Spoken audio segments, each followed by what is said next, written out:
The Kena Upanishad speaks of the sense of our senses, hearing of our hearing, sight of our sight, and that it identifies with the Brahman. Sri Aurobindo in his commentary is leading us to a glimpse of that, to know that not only intellectually, but even to be able to glimpse that in some part of us, in an intuitive part perhaps, but as our mind and our thoughts drift in that direction, some higher part is able to glimpse that. But how does one speak of or describe that which is of a domain and of a consciousness of the Brahman? And so Sri Aurobindo goes through this long process. First, he points out, in the large ocean of consciousness, of the One, of the Divine, still, free, formless, spaceless, timeless, there is a vibration of its conscious energy. And that vibration moves to express itself in so many movements of force, which results eventually in the appearance of forms. And we saw 5 stages of the formation of force. But at the same time, in that underlying consciousness, the consciousness itself observes the working of the force that it has itself released. So there is a double movement, a pouring of the conscious force to create movements, to manifest into forms. But all the while this consciousness is utterly aware of itself, of what it is doing from within. But also it can take a poise of standing back from what it is doing and observing. And this power of consciousness to know itself as it is doing, but also to stand back and observe itself, to reach out and grasp its own workings and take them back into it intimately and know it intimately. This power has been described as samjnana. Recall in the previous chapter, Sri Aurobindo discusses 4 operations of consciousness which are necessary for any active consciousness. Samjnana is one of them. Vijnana, prajnana, samjnana and ajnana. We won't repeat that, but samjnana is this operation of conscious awareness that observes its workings of force and is able to reach out and know those workings as itself, because the force is nothing but itself put out. The example Sri Aurobindo gives is what happens in us. I get angry, there is the rushing of my energies which becomes the anger. But at the same time, my own awareness is observing this anger, which is created by its own energy. And it can observe it objectively. There is some disturbance, there is an anger. And then it can take it into itself. I feel the anger, I am identified with the anger. Both are possible. Things observed externally, objectively, as well as things subjectively. Things physically known and subtly perceived. All of these are operation of the essential sense of consciousness, to know itself and to know its workings. The point Sri Aurobindo makes is, this essential sense is operating everywhere in the universe, which makes possible our specialized senses, our grosser senses. Because consciousness knows and sees consciousness and feels consciousness, therefore it organizes itself in the lower workings in various substances and forms to be able to reach out and perceive in this way. That essential sense is samjnana. But when it observes the workings of force, force itself goes through 5 levels of action, modifications of its own actions, the 5 elemental conditions of force. It therefore, samjnana, observing all the workings of force, observes and knows in 5 different, distinct characteristics of its perception, which becomes the basis for the five senses. There are texts which describe other senses. People speak of the sense of balance. Some people speak of the sense of direction, the sense of aesthetics, to be able to sense a magnetic field. All of these could be described as different senses. And you could develop specialized organs for each of these. You could have special eyes which see infrared, special eyes which see only the normal range of colors. Would it be a different sense? Dolphins broadcast sound, and from the reflected vibration are not only able to hear, but are able to touch like sonar, touch, penetrate, even feel texture.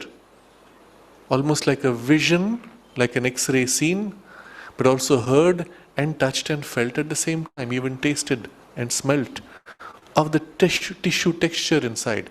Is it a different sense? You could call all of these different senses. But when Sri Aurobindo is using the word senses here, he is describing the essential character of perception, which is common to all these different types of perception. If you sense magnetic fields, how do you sense them?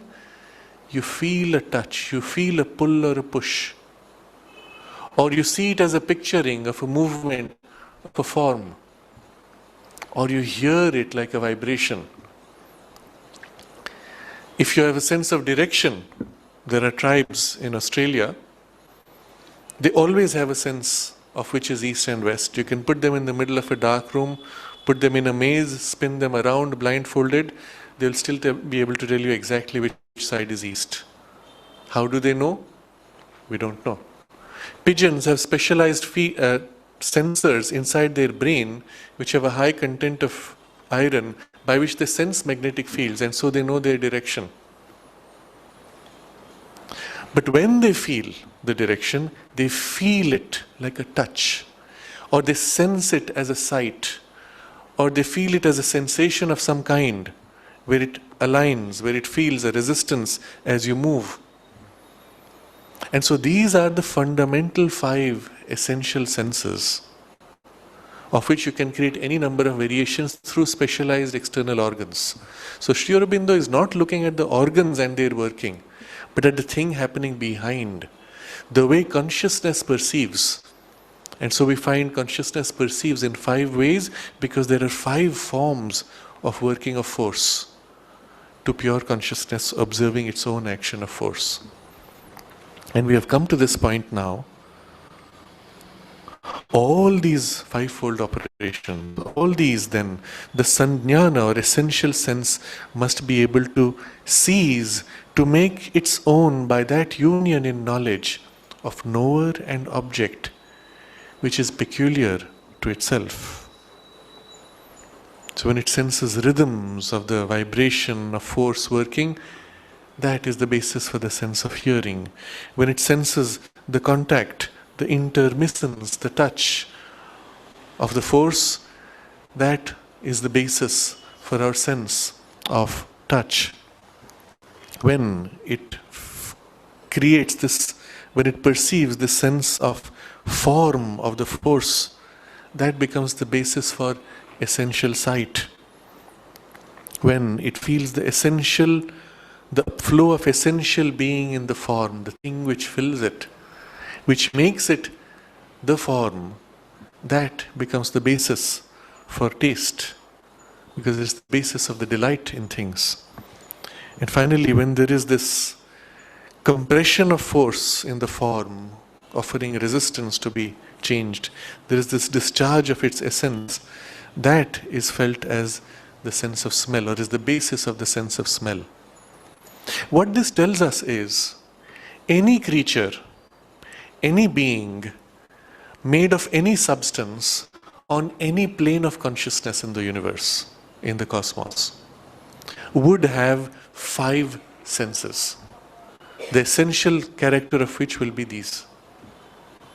How in particular qualitative manner it expresses and develops may vary.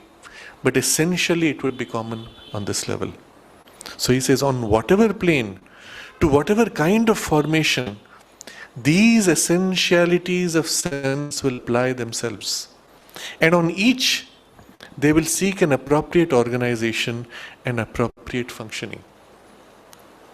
Let's say now, as conscious, pure conscious beings, we wander in the highest domains of the subtle worlds. We would tend to perceive in these 5 ways. Let us say now these conscious beings of pure consciousness choose to manifest themselves, take on a denser substance and form in the mental world or vital worlds. In the substance of the mental or vital body, the consciousness will still perceive through these essential 5 senses. And if they have to organize themselves, create organs of operation, it would be around this essential perception. And so when these diviner forms choose to take birth on earth or materialize themselves in a physical body, these 5 operations of consciousness, of essential consciousness, perceiving, organize themselves, create organs appropriate for those functions in the grosser substance and body. And this will be true everywhere in the universe, in all circumstances, on all levels. This is such an essential, profound insight and understanding of how senses work. Now, having gone from essential samjnana to its functioning and organization 5-fold on all planes, in all forms of organization and bodies, Sri Aurobindo now draws back. What from this is the character of that sense of our sense, the hearing of our hearing, the sight of our sight? How does that divine consciousness, the essential samjnana, experience it? Because we know how we experience, but that is fundamentally different. Now he leads us towards that. As a first step, he shows us that what we experience in our biology as 5 distinct senses are actually not so distinct, because the inner working of essential sense, of 5-fold operation of consciousness, is common in all of them, because the consciousness is common in all of them. So he shows how within each sense there is a perception of the other 4 at this essential level. He gives an example. But before we take this example, which is on a more essential level, we notice how grosser level. There is a medical condition, I think it is called synesthesia, I'm not sure, in which there is, as if in the brain or in the functioning of the mind, a cross connection across the senses. And these people, they will hear colors. They will see sounds. When they touch, they will as if see pictures or sounds associated with the touch. There's a cross connection across. Notice, this is of course at a very gross level. It is seen almost as a defect of the working of the brain. But on a higher level, people who are sensitive, poets, or just people who are sensitive to subtler things, have a kind of a crossover between the senses, and that is not seen as anything odd. A poet will look at the clouds and describe its softness as if he is touching it. He will smell a perfume and describe the perfume in terms of colors. This is bright, this is dull. You listen to music and you tend to describe it in terms of other senses. It touches you, it is heavy, it lifts you, or it creates bright images, and so on. There's a famous incident in the life of Pandit Ravi Shankar, one of the great famous musicians in India. He was traveling in the West, and somebody asked him, what is so special about Indian music? We also have a developed music. So he said, sit down, close your eyes, and then he played on his sitar. And at the end of that short piece, he asked the person, "What did you see?" And the person described a sunrise. And Pandit Ravi Shankar said, "I played the raga of dawn." The power of the music is able to evoke inside you a mood, but a mood which has which are an expression of that mood of dawn, of sunrise. And it's possible to transmit in this way. That's where the real power of music lies. And with this background now, we are able to appreciate the example Sri Aurobindo gives, which goes at a much deeper level. He says, this various sense will, it is obvious, be in the highest consciousness a complex unity. So in our physical consciousness, the five senses are quite distinct. As you go up the scale, on consciousness, which is more and more essential, obviously the five essential sensory functions will also tend to join. The various operation of knowledge is also a complex unity. But they don't blur into each other. They are distinct still because they are operations of consciousness knowing its own force in a fivefold way. Even if we examine the physical sense, even if we examine the physical senses, say the sense of hearing, we observe how the underlying mind receives their action, we shall see that in all the sender.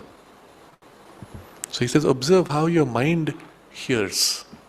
Now not just the ears hearing, how the mind perceives through the hearing. And now he gives examples of the four which are not just hearing. So the touch, form of sight, smell and taste and smell. That mind is not only aware of the vibration which we call sound, it is aware also of the contact and interchange between the force in the sound and the nervous force in us with which that intermixes. So this we can of course experience on many levels. At a very gross level, the sound, it's too intense for me. Meaning what? The sound penetrating is shaking my nerves. I'm getting agitated. It's not the pain in the ears. It's not loud. It's too intense. The person came and spoke and it was too intense. What am I registering? The mood of the music, it was too intense. I felt as if I was going to weep. Or I was so overwhelmed with joy as I heard this music, I couldn't contain myself. What is coming through is not the pain in the ears of a loud sound. It is the touch of that vibration on our nervous system and the way it affects us, but in contact, and the intensity of the contact.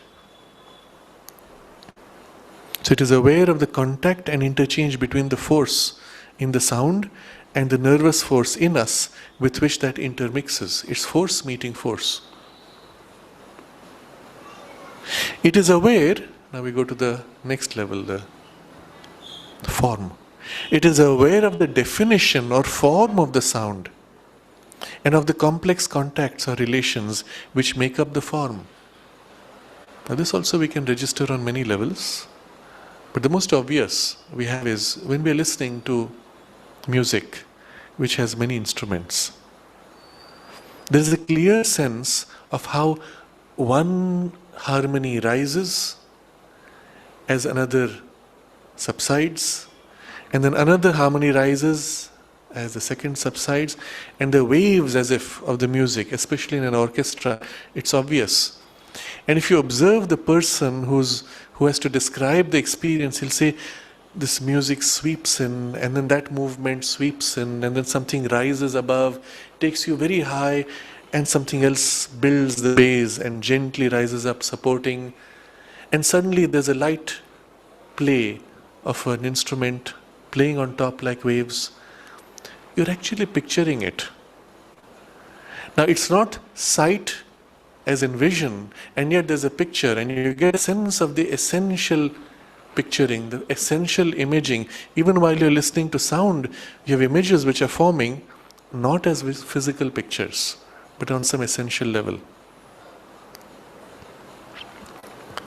In the person who is conducting the orchestra, you will see this very clearly.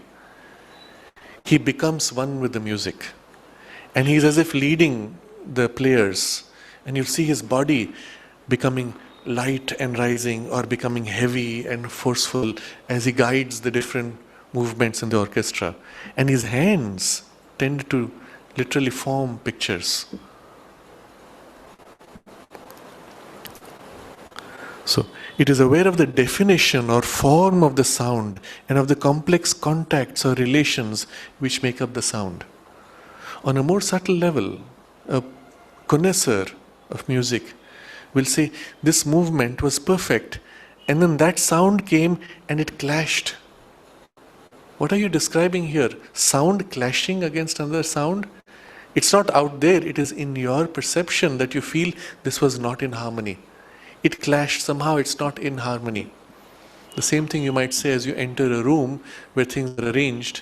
Oh, this is so well arranged, but that one object somehow is not harmonizing, it's clashing, it is breaking, it's hitting the others. What movement are you talking about? Inside you're experiencing contact, touch.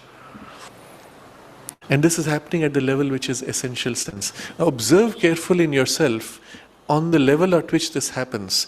That's when you begin to perceive essential sense working in your mind consciousness.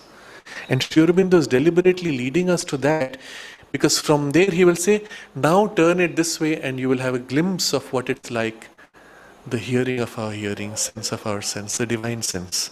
So he leads us out of our physical senses to a glimpse of the essential sense operating in our mind. Next, he's describing how the mind hears sound to the next level of taste. It is aware of the essence or outwelling conscious force which constitutes and maintains the sound and prolongs its vibrations in our nervous being. Somebody chants Om.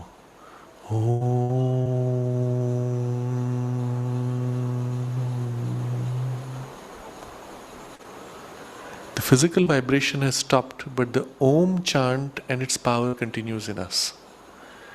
You went to this music concert and it moved you, it changed you, and you come away and the imprint of that experience continues inside you. This is of course for the whole of the concert, but while within the orchestra or while within the playing of multiple instruments, as a person played this sudden surprising strain, it moved you in a surprising sense, and then the other joined in a different movement. Your mind is following the current movement, but the imprint of the previous movement is there within you like a layer, upon which the new layer forms. And it is the combination of these which creates the complex experience. And even before these have subsided, a new movement starts, which builds upon it. What is it that is sustaining the imprint of the previous layer within you? It continues as if that allows layering of an effect to build up an experience. Unlike a computer, when it's listening to your voice and trying to understand what you say, it's only observing the sounds, matching it against a dictionary of sound patterns and saying, this word is closest to that, this is what it means.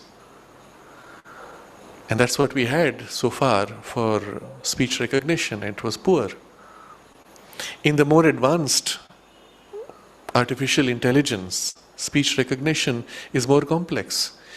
It keeps track of the words that you had before and takes the new sound and matches it against the likelihood of the chain. So something is as if retained. But in the most advanced artificial intelligence, there is a sense of the meaning that is being developed. In the context of this meaning, this word I couldn't quite catch, but it's most likely this, because in this context it makes sense, otherwise it doesn't. Now here's something very interesting.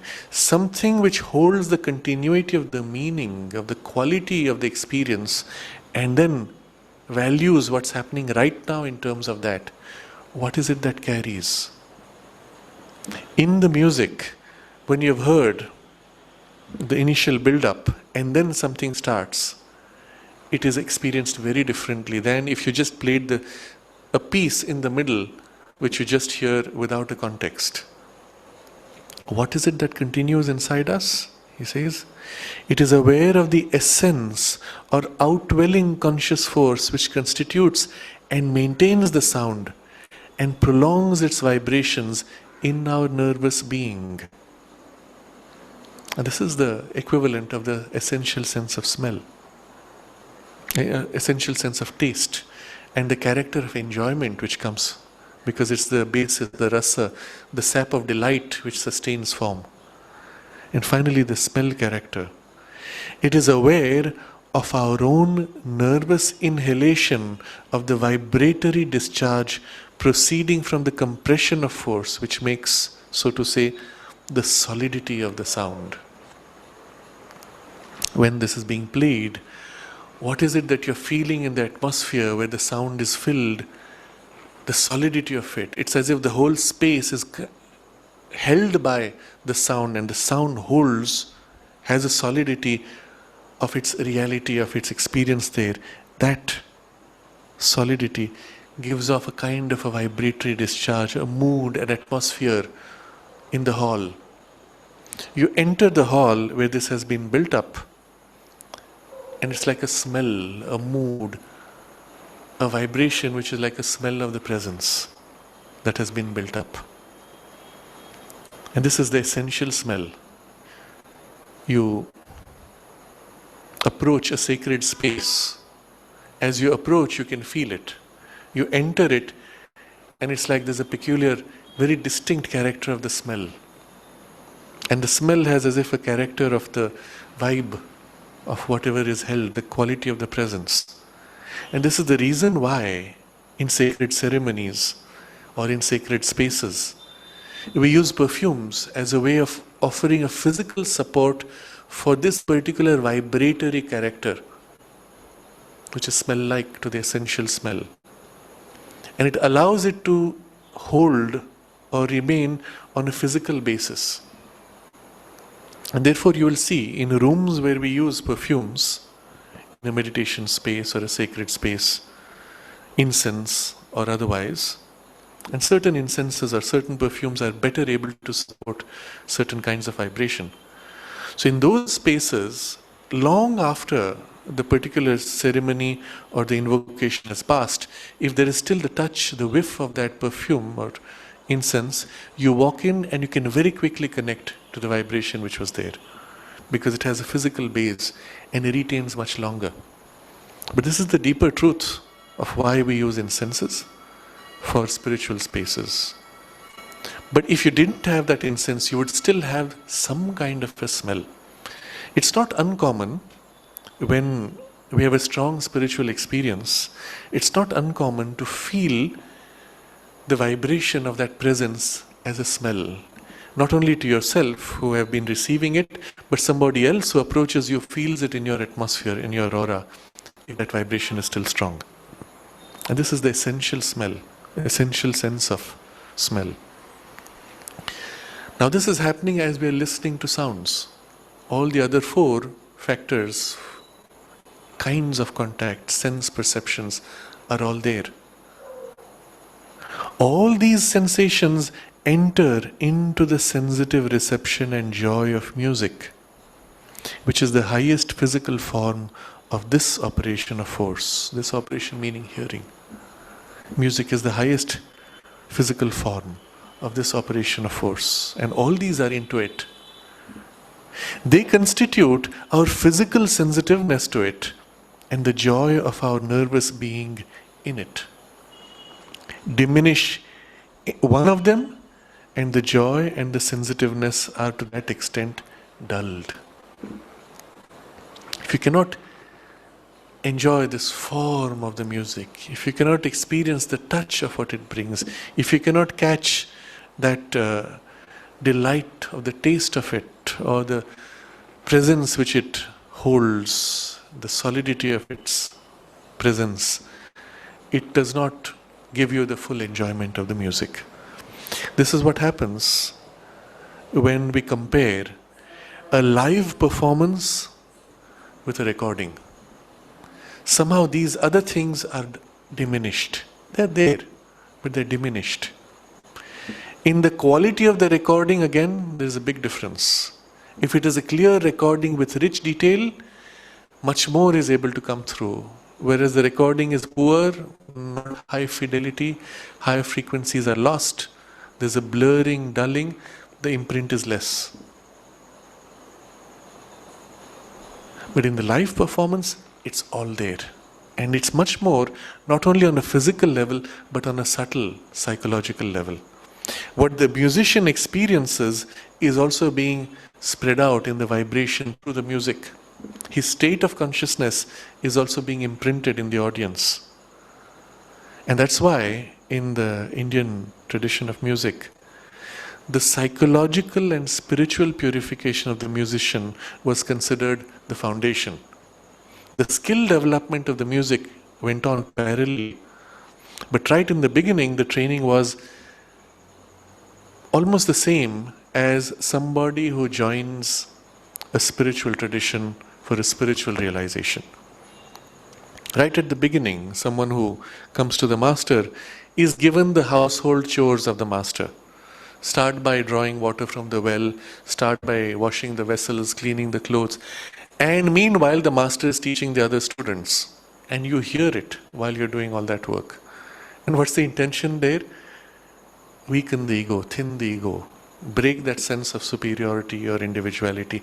Learn to serve, learn to become humble. Because unless you can give yourself, how will you receive?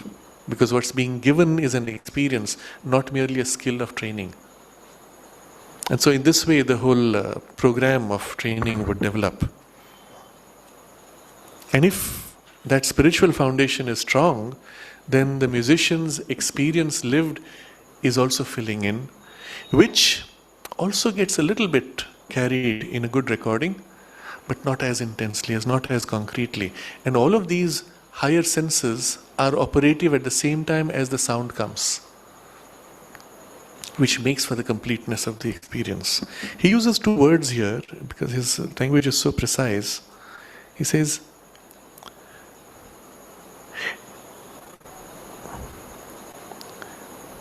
they constitute our physical sensitiveness to it and the joy of our nervous being in it. Physical sensitiveness and nervous being. What's the distinction being made here? When you're listening to the music, there's a registration at a biological level, which includes the physical organs. And the nervous being is the part inside your body which thrills to the music. As you're listening to this and suddenly a new movement rises, you feel a thrill in your nervous system and your hairs go on end. And the kind of joy and uplift, that is happening in the nervous system. But in the physical body is where the registration is taking place. Often you will see some people who are connoisseurs of good music, as they listen, their eyes will close. And it is instinctive because if you really want to appreciate the music, you have to experience it with all five senses. Through the hearing, the music comes, but through the subtle operations of the five essential senses also you're taking it in. And the physical sight and what you're seeing in front of you is sometimes a distraction. If I'm in the audience, there's a person in front of me who's perhaps coughing or he's a little restless, and that distracts my visual sight. If I'm sitting at home and listening to a recording, then the things before me are of no use. Eyes close, and I as if enter into the music and see the music. If I'm in a live performance, I'm looking at the musician. And there are musicians you will see who have very little physical animation. They're playing or they're singing, but the body doesn't move. And then there are the master musicians in whom the whole body seems to express the music. A vocal singer has the hand moving in a certain way. Tanana derena, the hand moves like that. What did the hand do? It followed the movement of the form of the sound as it moved.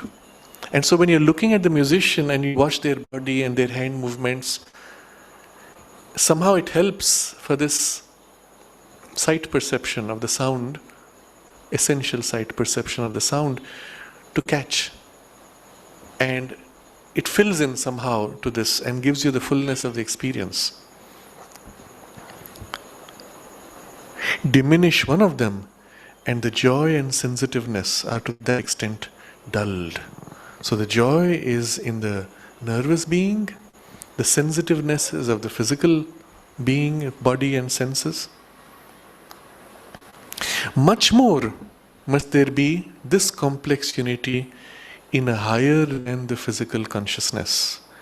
And most of all must there be unity in the highest. Now if this is happening in a very physical, biologically distinct senses and the mind's operation through the body and its biology, how much different would it be in the subtle body?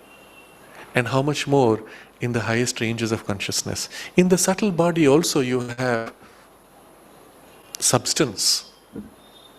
Let's say the subtle physical, vital or mental. You have a body, you have a form, you have senses. You see, and you have the sense of seeing from here. You're hearing. But if you notice, and this is how we sense it in the dream, you enter a space and the vibration fills your whole being. It's as if you're listening with your entire body. Similarly, when you're seeing, because we're used to seeing from here, we have a sense of seeing, but you'll notice in the dream, you're looking, but you're not limited to this narrow range. You're aware of all things around you. There were incidents Panditji narrated where the mother would be busy in some work and they would be whispering among themselves, talking about something, pointing to something. And then mother would finish her discussion, come back and ask them what it is that they were discussing, and she would tell them precisely what it was. And then she says, I have eyes at the back of my head. Meaning her consciousness is seeing all around because it is inner sense is awake as much as the physical sense, and the two are overlaid. But in the subtle body, the physical sense being not a limitation, the inner sense is there. Simultaneously you're seeing all directions. I remember once when I was experimenting to get this concrete experience of the subtle body and out-of-body experience, I was working hard at it, and then one day I had a breakthrough experience. It was in an afternoon nap. I was in the dream and I became conscious that I'm out of the body, and the excitement of it pulled me back and I woke up. Now the interesting part was that the transition was continuous. There was no break. It was not blinking out and then waking up here. It was a continuous transition, and I noticed as I began to shift back into the physical consciousness, the sight which was all around 360 degrees narrowed until it became like a narrow tunnel and then flipped into the physical body. Colors which were vivid, intense, bright, almost translucent, suddenly began to get dulled, grayed, and then the memory through the physical body was almost like a black and white, grey, because the full range could not be retained in the physical consciousness. The full range of colors and translucency in the subtle worlds. So the physical consciousness translates it as a dulling of everything, and so on. In the dream, we feel vividly a music fills the whole being vibrates. You are as if the whole body is the nervous system. In the physical body, it's only the nervous system which is registering, but there the whole being is like that, and so on. You get an idea how it's different in the subtle body, and any more the 5 facets of essential sense get into a complex unity and merge as you go higher up. Most of all must there be unity in the highest. But the essential sense, now what happens in the highest? Yes, in the highest consciousness there will be a unity of this 5-fold perception, but there's something else happening there which is much more valuable, more essential, which he takes us to. But the essential sense in the highest, samjnana, of the oneness of consciousness. But the essential sense must be capable also of seizing the secret essence of all conscious being in action, in itself, and not only through the results of the operation. So remember, consciousness is observing this working of its own force, fivefold working, five senses, etc. But that consciousness is inside that other thing which it is observing equally. So when it observes flower, which is its own form of force, it must be able to feel what it put out to become flower. The intended expression it can feel in itself directly, without needing this fivefold perception. So this is what he is saying here. Must be capable also of seizing the secret essence of all conscious being in action. And because all is part of its own oneness and form of its own oneness, anything you see, as that highest sense looks, it will be capable of seeing what it is that it put out in there, even as it sees simultaneously the fivefold operations of force by which the form is made. They're both there simultaneously. Its appreciation of these results, that is through the fivefold operations, its appreciation of these results can be nothing more than itself an outcome of this deeper sense which it has of the essence of the thing behind its appearances. So I look at the flower, the thing which I expressed, my consciousness expressed to become the flower, I see that. And then as I look at the fivefold operations, the point he makes is that fivefold perception itself is an outcome of this deeper sense of the thing behind the appearance. Thing, capital T. And that tells you a whole lot of things. What is that thing behind the form? The flowerness of the flower. The original intention of consciousness which moved to become flower through forms of force. Capital T. Because the consciousness is infinite. Flower form may be finite, but the thing which expressed itself is infinite. And to a consciousness which is observing in the essential sense, it captures that, it knows that first.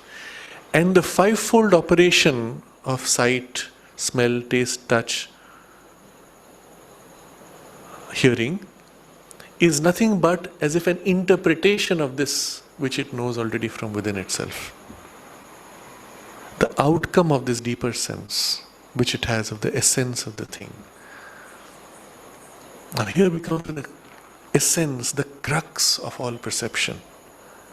I, the artist, the creator, moves to express this universe, this world. And I take the stance equally of observing the workings of my own force, enjoying, perceiving, but my perception is nothing but, or my appreciation is nothing but the result of my knowing what that thing is in myself already. I'm going to give an example here, which is the closest we can come in our human experience. When I observe my anger, I know my anger from inside because I am anger. But when I observe it as an objective observer, what is this anger? Where did it come from? I know it because somewhere inside I am it. And what I am seeing, observing as an objective observer is really fully appreciated because I know what it is from inside. And the same thing happens when I observe somebody else. And if in me, I do not have a corresponding experience, I don't understand. Why is this man so keen to do this or do that? I don't understand his motivation. But when I have experienced it, then I say, yes, I know because I have experienced this in myself. That part where I am one with the thing is what makes possible the full appreciation of what I am seeing through those senses.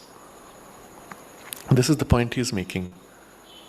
Its appreciation of these results from the sense perception can be nothing more than itself an outcome of this deeper sense which it has of the essence of the thing behind its appearances.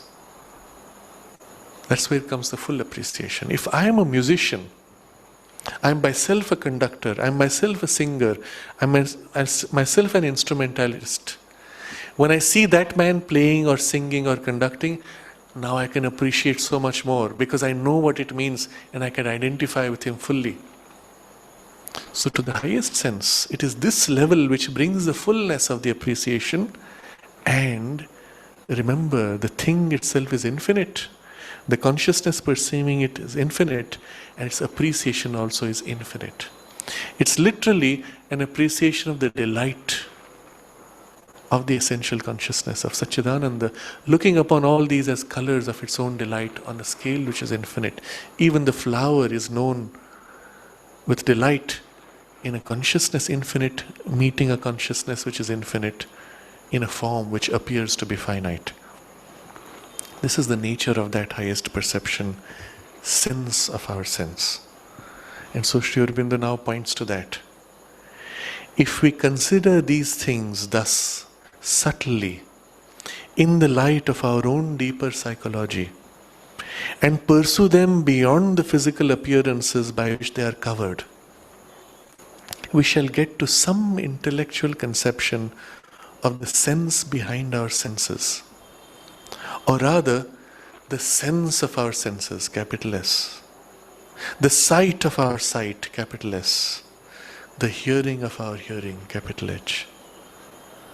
So we have to introspect now and understand our psychology and how our forms cover and behind, and we get some sense, some glimpse, intellectual conception of that.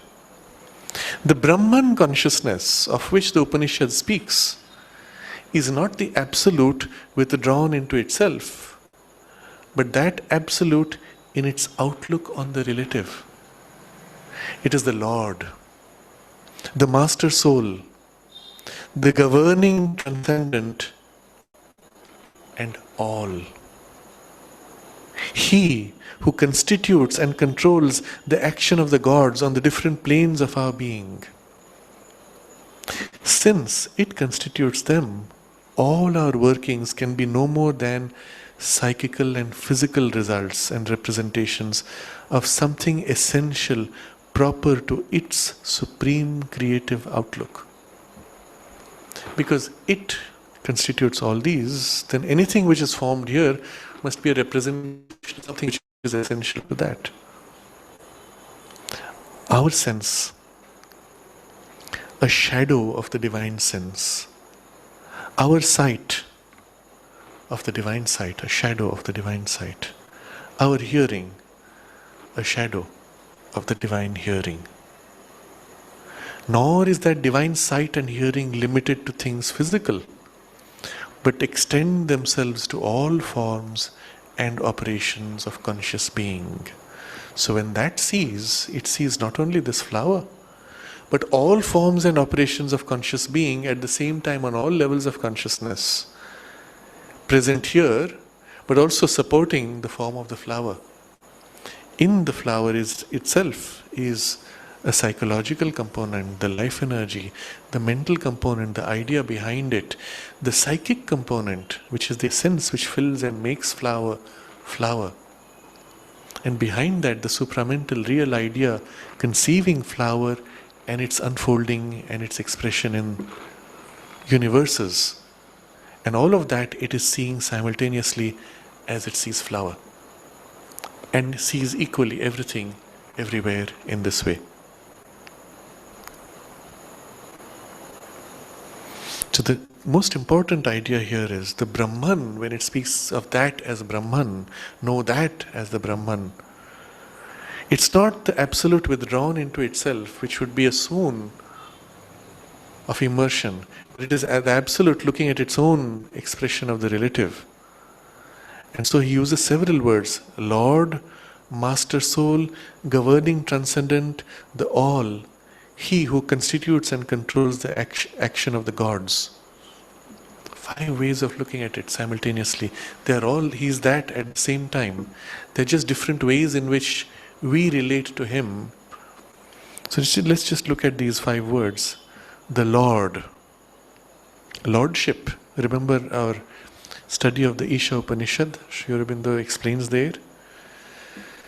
lordship, Isha. Behind that is the sense of possession and enjoyment. All this is himself, is his creation for his possession and for his enjoyment. So when we say it is the Lord, it is in the relationship where he rules this whole manifestation, immanent, enjoying everything, possessing everything as master, ruler, enjoyer. So Lord. There is the sense of immanence there. But then he also uses the next word, master soul. Capital letters. Master soul meaning the soul of all things. Each thing has a soul. The flower has a soul, the human has a soul, the dog has a soul. In a sense, every planet has a soul. But the soul of all souls, the master soul, the one who is the soul of this whole creation, of which all souls are as if reflections, representations. If we had to draw a rough picture as an analogy, if you take a sheet of paper, poke tiny holes in it, and shine a light from behind, let's say the sunlight from behind, and we put this paper against the window of our dark room. So in our dark room, we look up and we see so many points of light, and we will say, that's a soul, that's a soul, that's a soul. That's how it looks to us in the universe. The reality, they are all partial rays of the one sun behind, which is so immensely complete that these points nowhere come near. Even if you accumulate all of them together, they nowhere come near the wholeness of that light, the completeness of the master soul. And he says, the governing transcendent. Now this is a status where he is above, not immanent, but presiding over, free of all the limitations that this manifestation represents. Transcending everything. You could conceive of anything, the infinity of the infinities, whatever you could conceive of, he is beyond that, transcending that. So you see the stages. Lord is immanent, enjoying everything.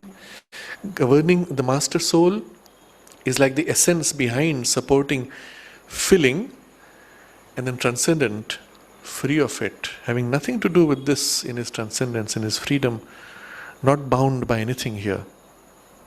And then he puts the word all. All is not just what is manifested, all includes the transcendent in the manifestation, and everything he is all. From this fourfold description, he moves to he who constitutes and controls the action of the gods on the different planes. And this is the aspect where he moves to action, forms all these different operations, organizations of powers of consciousness on all planes. So we reread this paragraph and try to capture the full sense of what he is trying to convey. If we consider these things subtly in the light of our own deeper psychology and pursue them beyond the physical appearances by which they are covered, we shall get to some intellectual conception of the sense behind our senses, or rather, the sense of our senses, the sight of our sight, and the hearing of our hearing. The Brahman consciousness of which the Upanishad speaks is not the absolute withdrawn into itself, but that absolute in its outlook on the relative. It is the Lord, the Master Soul, the governing transcendent. You see, transcendent not just separate, but from this transcendent he governs. There's always a relationship. The governing transcendent and all. He who constitutes and controls the action of the gods on the different planes of our being. Since it constitutes them, all our workings can be no more than psychical and physical results and representations of something essential proper to its supreme creative outlook. Our sense, a shadow of the divine sense. Our sight, of the divine sight. Our hearing, of the divine hearing. Nor is that divine sight and hearing limited to things physical, but extend themselves to all forms and operations of conscious being. So even though embodied, that divine sight looking through physical eyes sees all these levels at the same time as the physical sight and enjoys, appreciates fully the entirety of this multiple perception.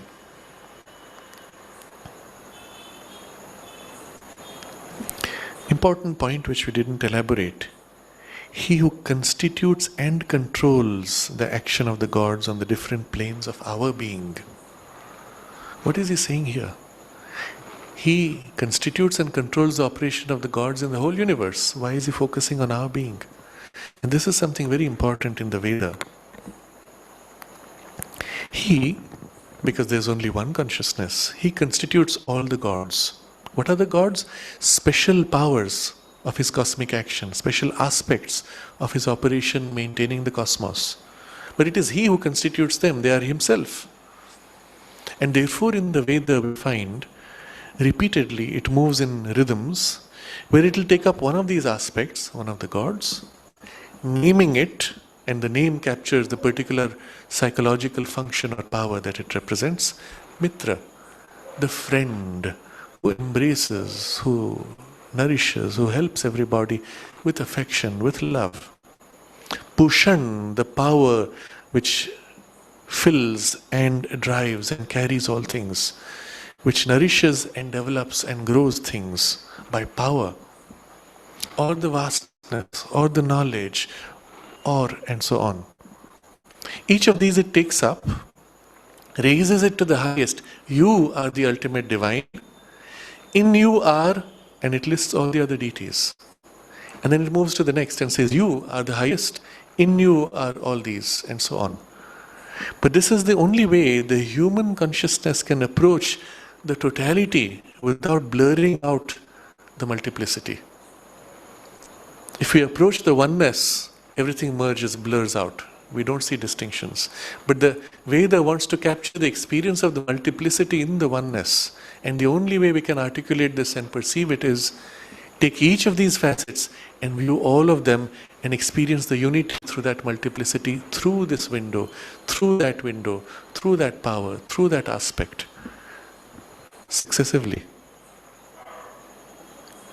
So, he constitutes and controls the action of the gods on all the planes, and especially here in us, in our being, on the different planes of our being. So for the Veda, this aspect is extremely important. The same cosmic deities out there operating in the universe on a cosmic scale across the planes of consciousness are also in us, within our planes of consciousness, operating the same way. Their action there and their action in us are one action. In a sense, within us is a reflected action, a reduced action, but it is still one continuity of that universal cosmic action.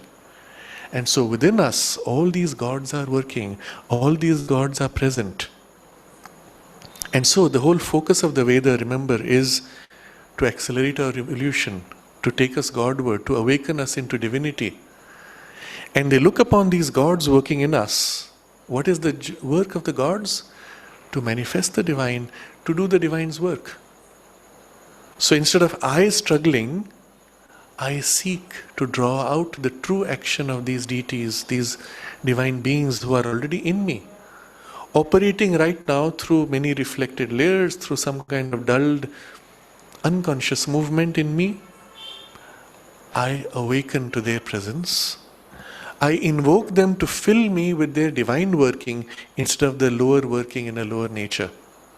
And so there is an invocation of the gods to establish themselves in us, to bring the clear light, to bring the clear power, to bring the fullness, the plenitude, the love, the joy, and so on, and to establish in us. So first there's a movement of their entering to bring those gifts, the divine riches, and then to establish.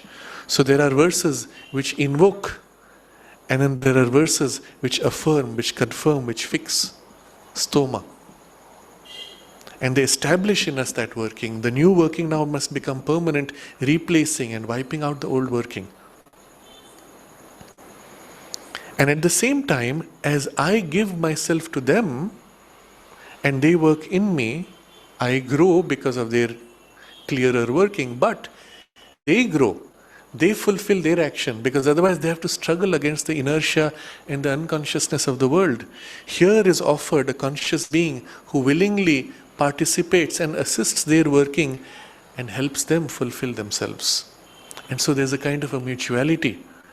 In this relationship, I grow by their help. They grow by my participation. And there is this movement of growth that takes place, which has cosmic ramifications. The whole evolution of an individual can ripple out and have its impact on the whole evolution of the cosmos. And so this is the nature of the Vedic yoga, the essential character of which you will find reflected in all the specialized yogic systems, catching one aspect or one element of it and highlighting that. In the integral yoga, this comes through in a more direct way. Rather than invoking the various powers separately and struggling to harmonize their working in the divinization, we aim directly at the one divine and his one Shakti, the Divine Mother, Mother of all the gods. It is her power that becomes all those specialized functions. We invoke her in us. And as she moves into us, she includes in her free working all these different facets and aspects. And so we do not consciously enter in relation with these different aspects. We enter in relation with her who is all of them and who is beyond them, who harmonizes them all and who transcends them all. Let her work in us directly. Of course, according to our temperament, one or more aspects is naturally in affinity with us, and so there are elements of that naturally present, but we do not consciously try to limit ourselves to one aspect or another. We give ourselves wholly to her and invoke her entire working in us freely. So you do not see a contradiction here, but rather a fulfillment, a completion of the Vedic process in something which is more comprehensive. So, this line is extremely important. It is the Lord, the Master Soul, the governing transcendent and all. He who constitutes and controls the action of the gods on the different planes of our being. Since it constitutes them, all our workings can be no more than psychical and physical results and representations of something essential proper to its supreme creative outlook. Our sense, a shadow of the divine sense. Our sight of the divine sight. Our hearing of the divine hearing. And this leads us to the last section of this chapter. The supreme consciousness does not depend on what we call sight and hearing for its own essential seeing and audition. It operates by a supreme sense, creative and comprehensive, of which our physical and psychical sight and hearing are external results and partial operations. And he says it is not ignorant of them, it includes them, but its perception is that much more large and complete. We will take this up in detail next time, because in that supreme seeing, we see revealed the divine working, and we can participate in this perception of the supreme play freely revealed. And that discussion will be for next Sunday. And recall, all of this is only an elaboration of one verse. Well, two verses, but that which sees not with the eye, that by which one sees the eyes seeing, know that to be the Brahman, and not this which men follow after hear. That which hears not with the ear, that by which the ear's hearing is heard, know that to be the Brahman, and not this which men follow after hear. So our physical senses which we chase after, don't follow that. Follow that supreme sight, that supreme hearing, the supreme sense which is Brahman. And when perceived through that, it includes all of the physical senses, but it gives you the perception of Brahman upon things.